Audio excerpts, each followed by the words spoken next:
vlog. So for today's video, kami ay mag-interview ng mga Madalaga.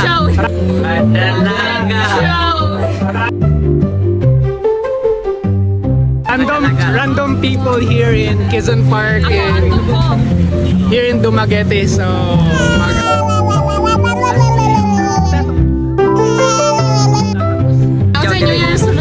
unsay New Year resolution nimo, right? So let's go.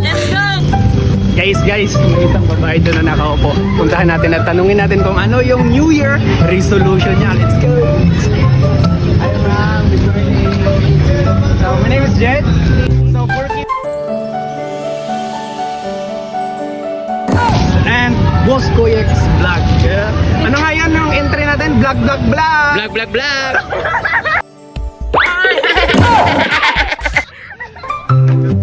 May diri sa Kuan Quezon Park sa Dumaguete kayo. Mamunta namin. Random nga na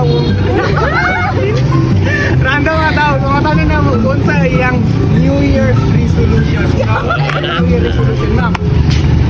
Kali. Sige ka, saan mo na nga? Dili makita. Ako, New Year's resolution. At dapat na mo yung mic, hindi matungog. Dungog na. Dungog na. Oscar na. iPhone 16 ni Pulipin. iPhone 16 Pulipin. iPhone 16 ni Pulipin. iPhone Pro.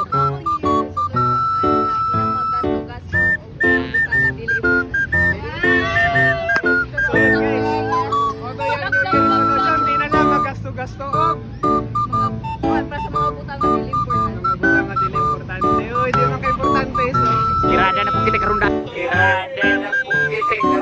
Ani guys. Ako di rin.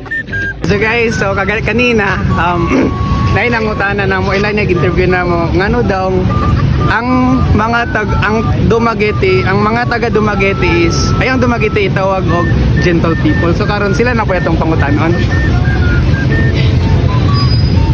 Hi sir, good morning. Hi. So sir, mangutana mi karon sir kay di ba 2025 na. Yes.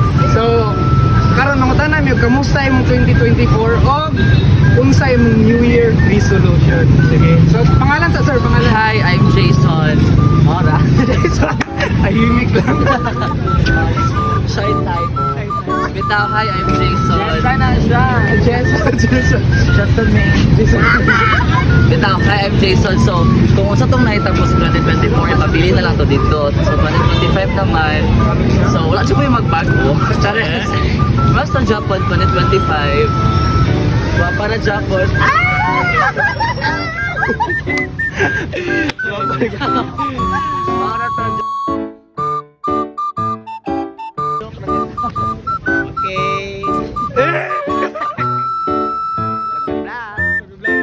Okay guys, so kakatapos lang natin interviewin yan si Guapopa. So let's go to Guapapa.